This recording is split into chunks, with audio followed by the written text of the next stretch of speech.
You're listening to Sax in the Basement, a production of the Broadcast Basement Limited, where every show is 30 minutes of good and comes from a basement bar on the south side of Chicago.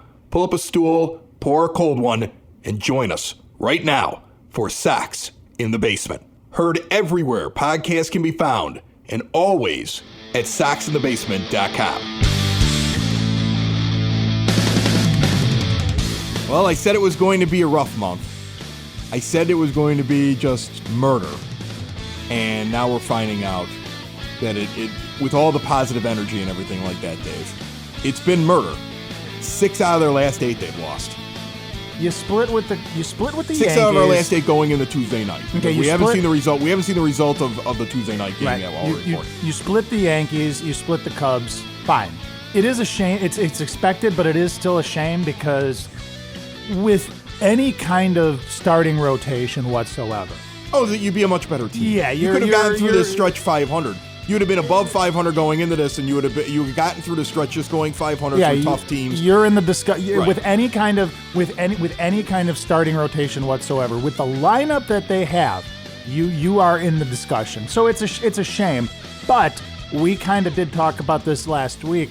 We don't want to dwell on it. You know, it's going to be very interesting to see what Hahn does at the trade deadline because it's pretty clear at this point, dude, you need some starting pitching. Right, so. But I here's the thing. I understood even last year why you didn't go out and start signing free agent starting pitching. Because the problem was when you sign a free agent starting pitcher, the free agent starting pitchers, they want 4 or 5 years right off the bat. And they want big money. And the guys that are floating around out there, otherwise you're just getting middling kind of guys, and this team you're getting Ivan Novas. This team is trying. This team is trying to build something where they have great. They want to be great, and they want to be great for a long time. So it didn't make a lot of sense to go out and make a lot of free agent pitching signings. There were, I mean, you might have been able to get 1 or 2 guys on a 1 or 2 year deal, and that was something I kept saying. Like, there's guys out there that will sign a couple year deal. It's always good to have extra arms. You were right. The belief that Ervin Santana was going to come in and give you anything was ridiculous. They don't have anything coming out of AAA, but I do have a really interesting stat here because I was trying to figure it out because you're trying to figure out, like, well, what does this team have? And I went and I looked at the Charlotte Knights statistics. Right. Okay, I went to their stats page. Anybody can do this. And, sorted it by whip because as far as I'm concerned, that's how you tell if a pitcher's good or not. It's walks and hits per innings pitched. And you just easiest way. And you have to kind of differentiate between your starters and your relievers if you're doing that. Yeah, I know you got your FIP, and I know some people still are ERA nuts and everything like that. But I'm just looking at your whip. There are a lot of guys that performed well enough in sample sizes in AAA this year that when they got to the majors, couldn't do it. And so it's not like the White Sox haven't had a few guys that look like they were halfway decent. Like, here, let's just go through them. We'll start with the guy who just got sent down. Despaigne. Okay. Who you wrote horrible things about in text to me when he was pitching last. Yeah, why didn't you respond to that? I was out. I was doing something. I wasn't even watching the game. I was like, I'm not watching this. It's going to be bad. I'm going to take a night off from White Sox baseball. I don't want to make myself angry. The one night you take a night off, I'm the one that's like, yeah, hey, it's Saturday night. I'm going to sit and watch the game. I don't want to make myself angry. I'm going to find something else to do. That was what my plan was, okay? All right. Good for you. Good for you. Like, this is not going to be good. That's how I felt. I'm like, they're in Texas and this Joker's pitching. This is not going to go well. So he had a 1.18 whip over 11 starts in AAA this year with a 3.34 earned run average. Serious? Yes, he did. Oh, my God. With 11 starts in AAA this year.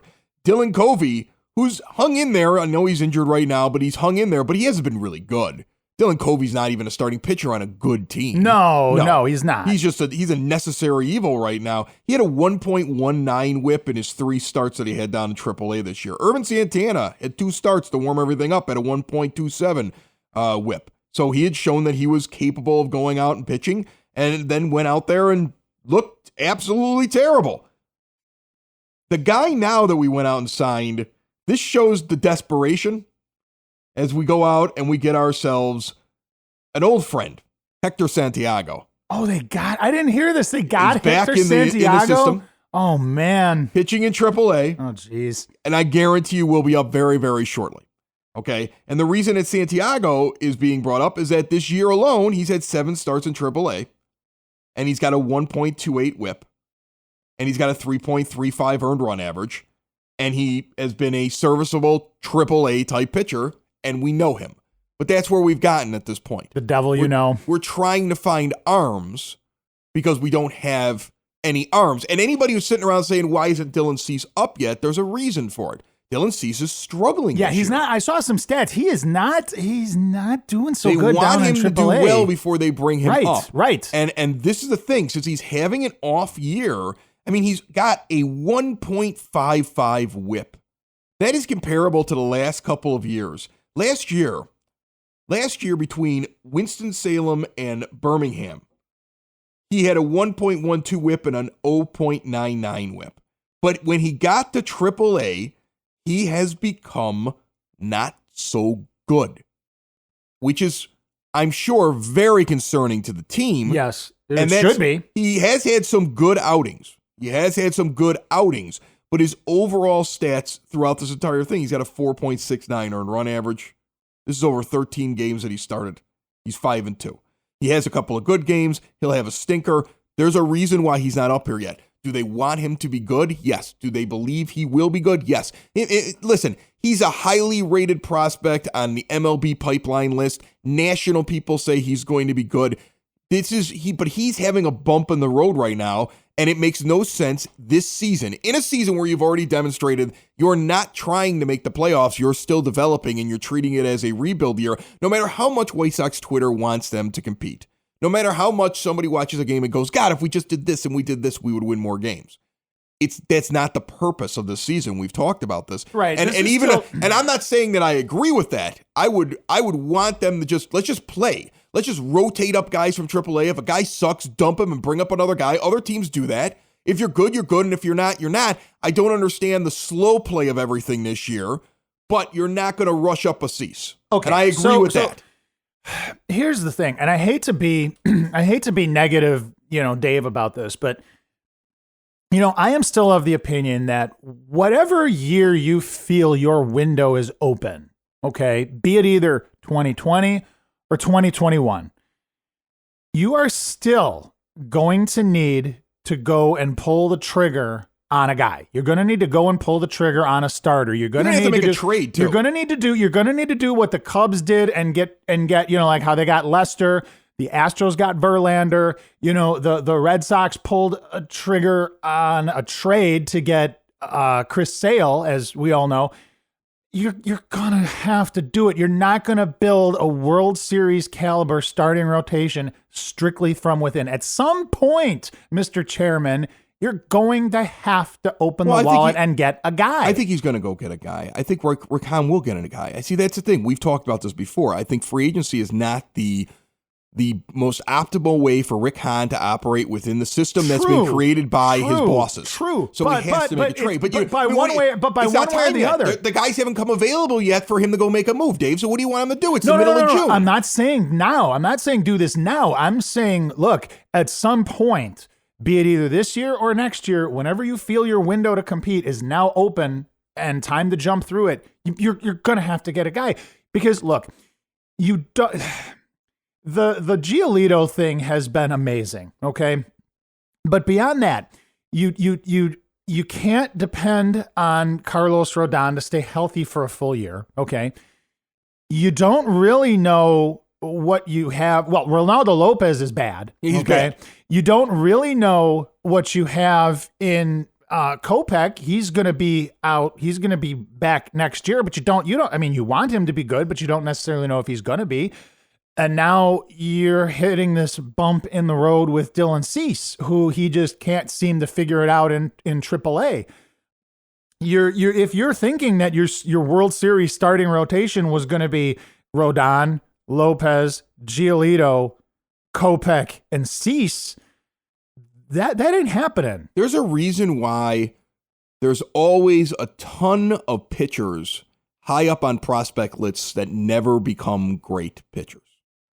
It is very difficult to have a guy work his way through all the levels of the minor leagues, get to Major League Baseball, then figure out how to get through Major League Baseball, then figure out how to get through when baseball figures you out, because that's what happens. Yes. Okay, they run through all the film and then still be consistent, avoid injury, and have years of solid production.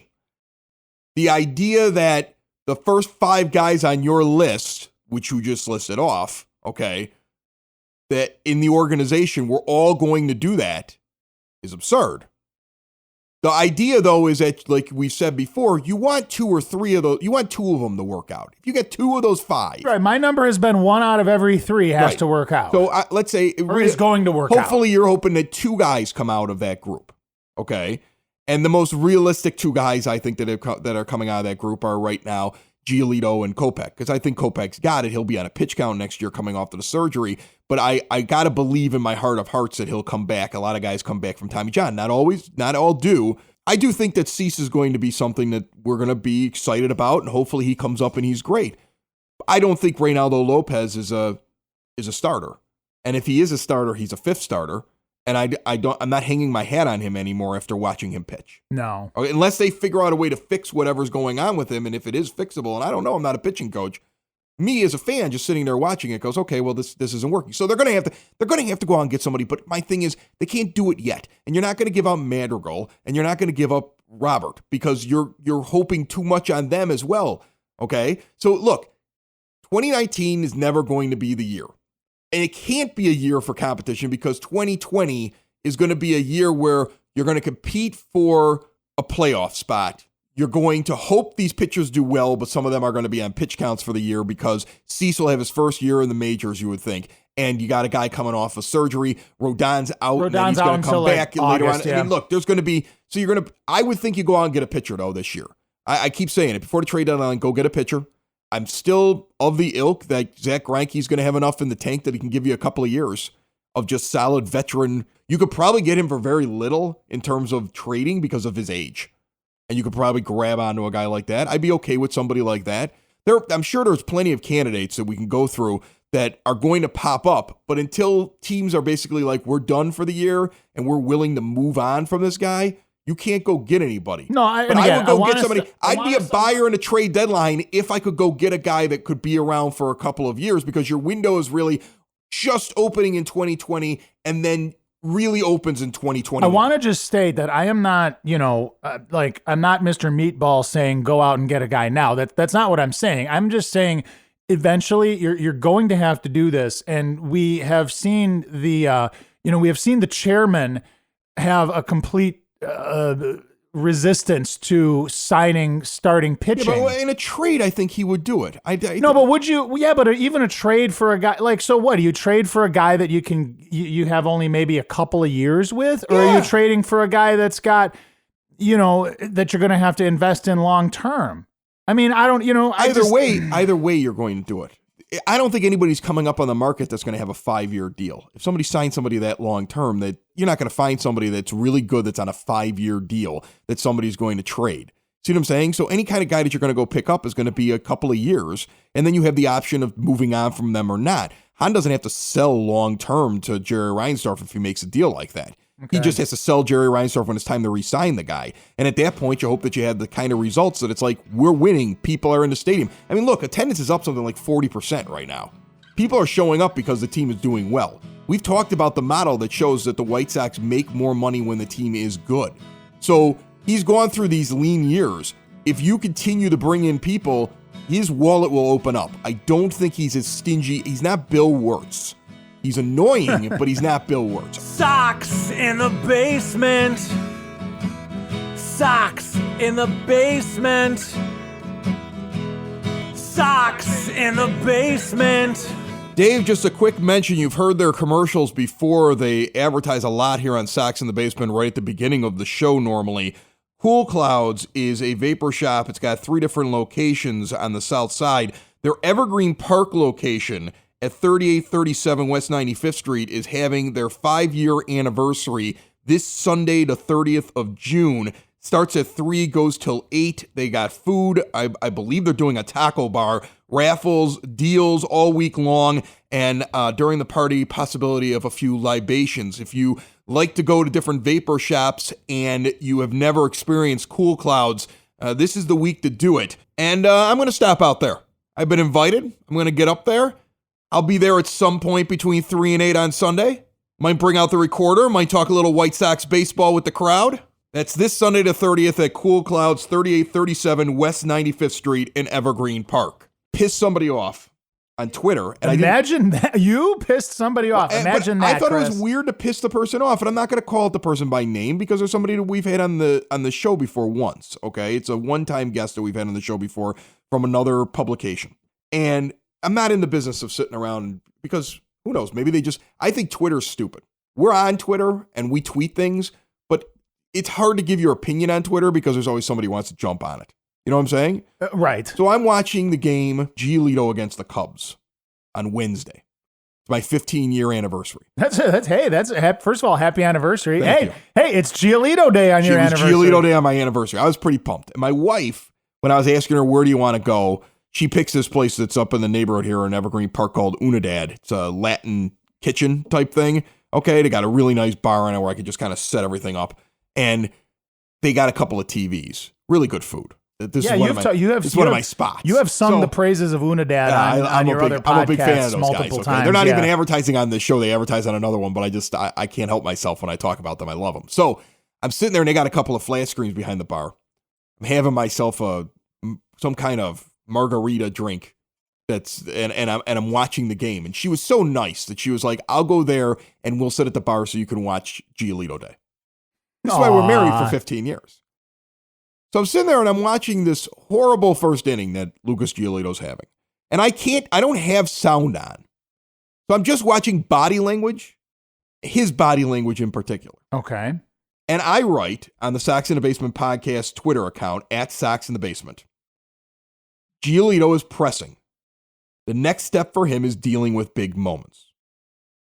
The response that I got back was, what was the Yankees game or in Houston? I disagree with the statement. Sometimes you just don't have it and that's it. See how he bounces back. If you want to defend a player, that's great. But us playing the Yankees or playing Houston is not the same as being in Wrigley, where the fan base is chanting back and forth at each other nonstop for 9 innings. It's like a soccer game. You can't compare any other atmosphere to that atmosphere. I was watching video of it later on my phone. You can hear fans chanting. The night before, you can hear fans chanting at each other. Every hit, half the crowd goes nuts and the other half of the crowd is a disaster because things are going bad. Right. Every moment means something. The night before, Eloy hits that home run. The Cubs fans are so on edge. The Cubs came out in that game, finally woke up because they were not taking the White Sox very seriously. They said in the press, we don't even know who we're playing. But man, they had egg on their face after that game, and they had to sit through all those interviews with people going, man, it really stinks that he's not on your team.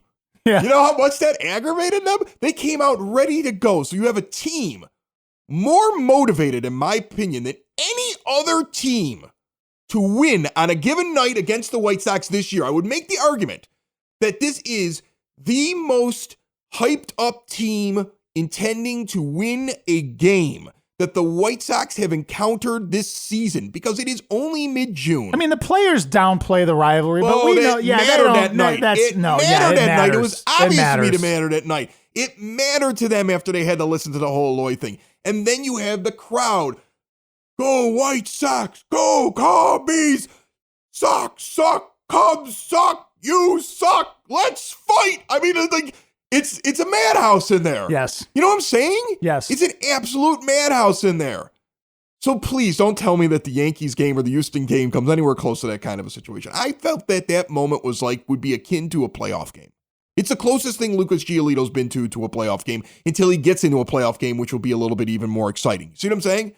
So what I'm trying to point out is that this is a much bigger moment with a team gunning for you. People have been sitting around talking about whether or not you should be the starter in the All-Star game over Justin Verlander in the press.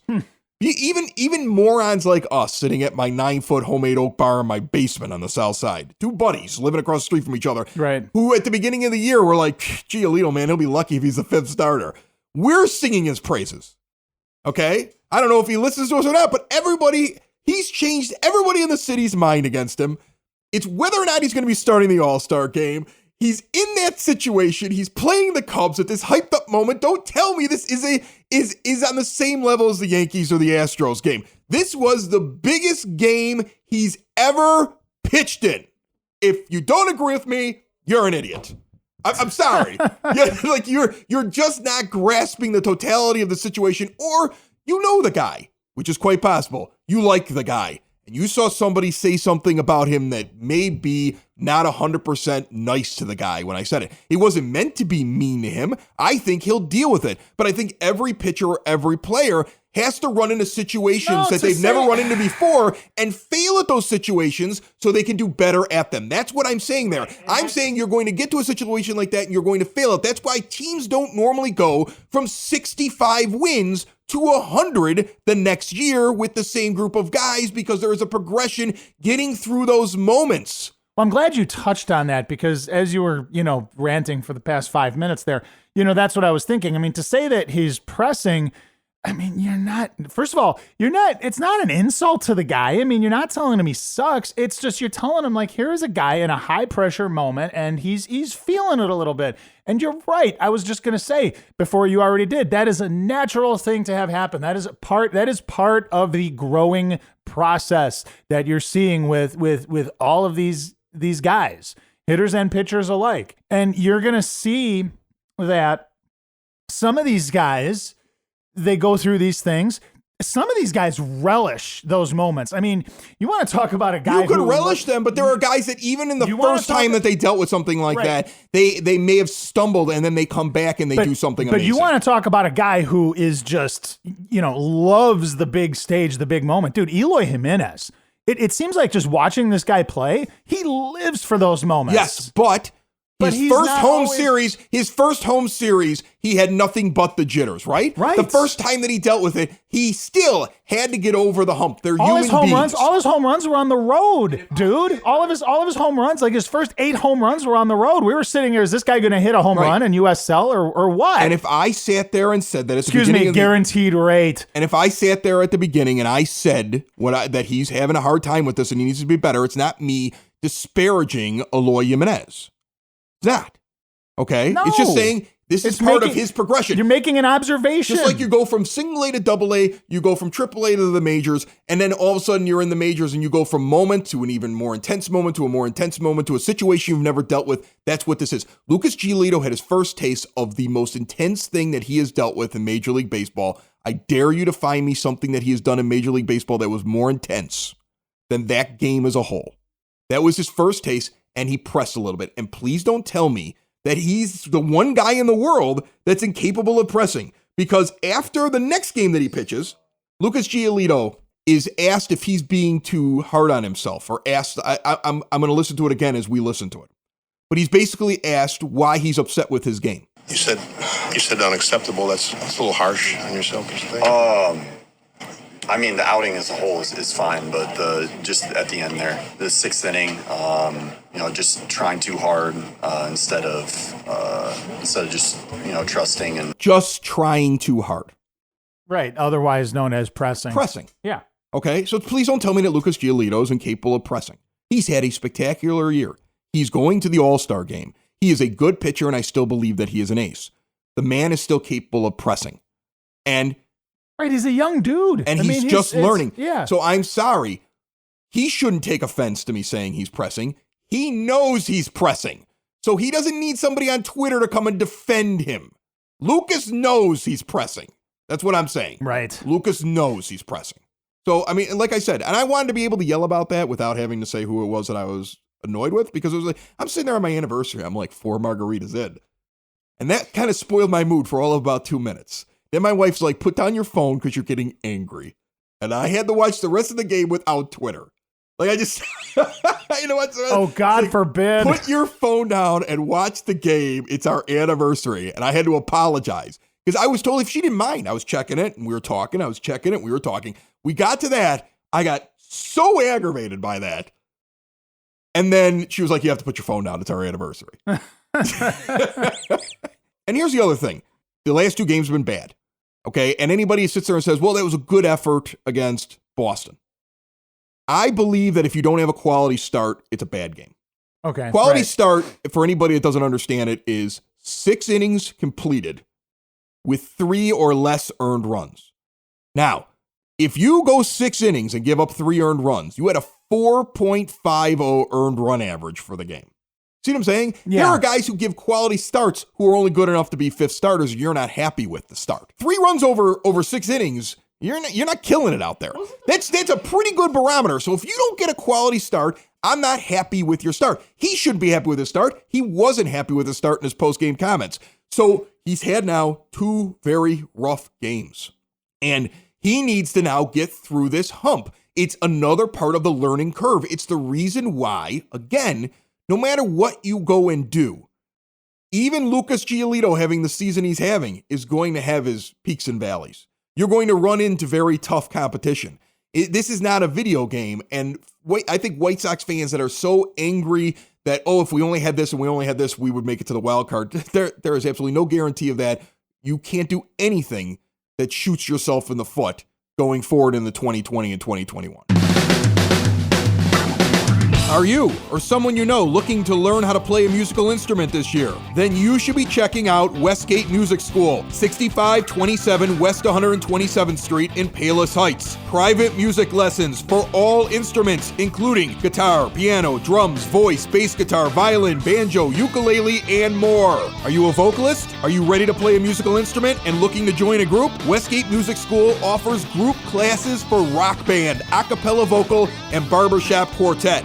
Students of all ages and ability levels will have the opportunity to perform 3 times a year in a student concert. Gift certificates for Westgate are also available. More information, call 708-586-7002 or go to westgatemusicschool.com. Now, the Cubs thing, the game against the Cubs, I was working. I was unfortunately not able to watch it. I know you did, so you can maybe speak Well, to it was this the a biggest little bit. game of Lucas Giolito's career to date. Wasn't it more of just... I sound like Dave Kaplan. Wasn't it more... Oh, God. I sound like the White Sox version of Dave Kaplan. Please, God, don't wear those socks he wears. No. Next thing you know is I'm going to be saying ridiculous things like Javi Baez is the most popular guy in Chicago sports. Oh, and then, man. And then mocking people who disagree with me when they say, what about Khalil Mack? Mitch Trubisky, Jonathan. I mean, there's this guy. Taves, Kane. Yeah, there's this guy on Madison. His name's Patrick Kane. Listen. Jonathan How Taves. about Anthony Rizzo on his own team? Come on, kids like Javi Baez. I like Javi Baez. I'm going to say it. Javi Baez play some ball. I wish I had Javi Baez in a White Sox uniform. There were a few years ago when people were talking about, can we get Javi Baez? And I remember White Sox fans sitting there saying, what do we want that stinking Cub for? I would have made a trade in a heartbeat to get him. So I had a question, though, going back to this. I didn't get a chance to see it, but I did read the box score after. I got the impression that it was more just a bad inning for Lucas than it was a bad game overall. Or do you disagree? It was a bad inning. I'll agree with that. It was a bad inning, and he had bad umpiring. See what I'm saying? See, that part I didn't see. The ump was squeezing him and giving a very different strike zone to John Lester. John Lester, what was happening in that game is something that I think happens in baseball a lot. And we've talked about the book Scorecasting, and we've talked about how umpires can be influenced a little bit. It's a great read. It's something to go out and get. I really got to keep a copy here so I can just find these things and quote them when we're talking about it. Right, but where you're going with this is you're thinking that you're thinking that because it was game 2, the Sox had already won game 1. The umps are more aligned to. No, you're not. I think what happened was you had an umpire that gives far more respect to the veteran pitcher that has been great over his entire career. Okay, gotcha. And not as much respect to Lucas Giolito in that situation. And is he influenced a little bit by the crowd? It's possible. But, this again goes back to the argument, do you want robot umps or not? And the way the umpires have been acting lately, you watch, it's coming. Because I can't wait for it. I cannot wait for it. Even though the older generation doesn't want them, eventually the younger generation will have a louder voice.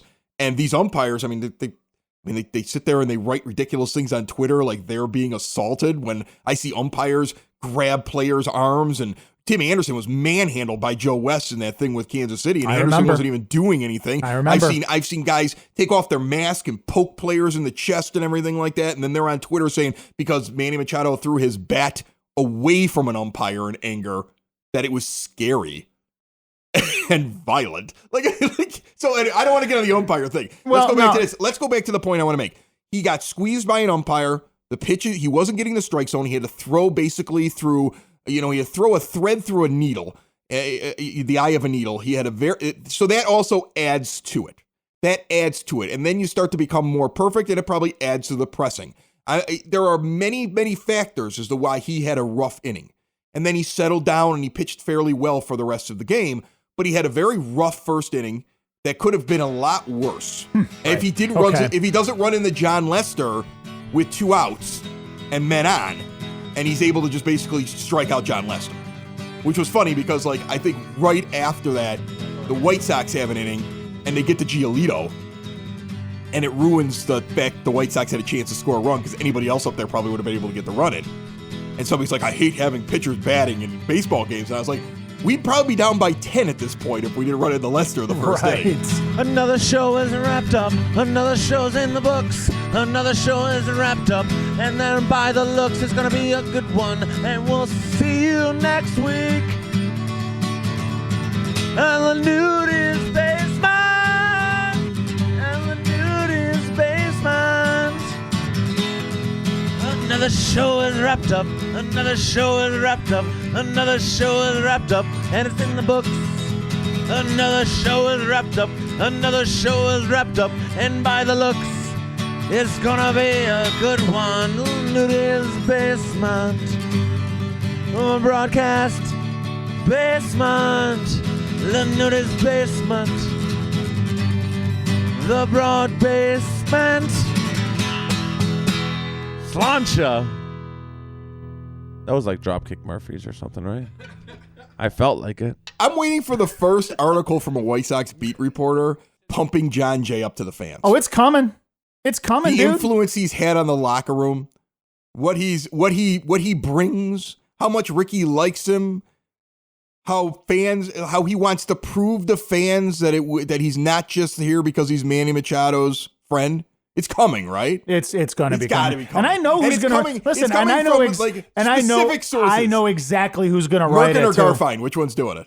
Oh, dude, I don't want to say. Merkin or Garfien? You're gonna put me. It's going to be Garfien. Garfien does it, right? It's going to be Garfien. Maybe even on a podcast. Sox in the Basement, heard everywhere podcasts can be found, and always on soxinthebasement.com.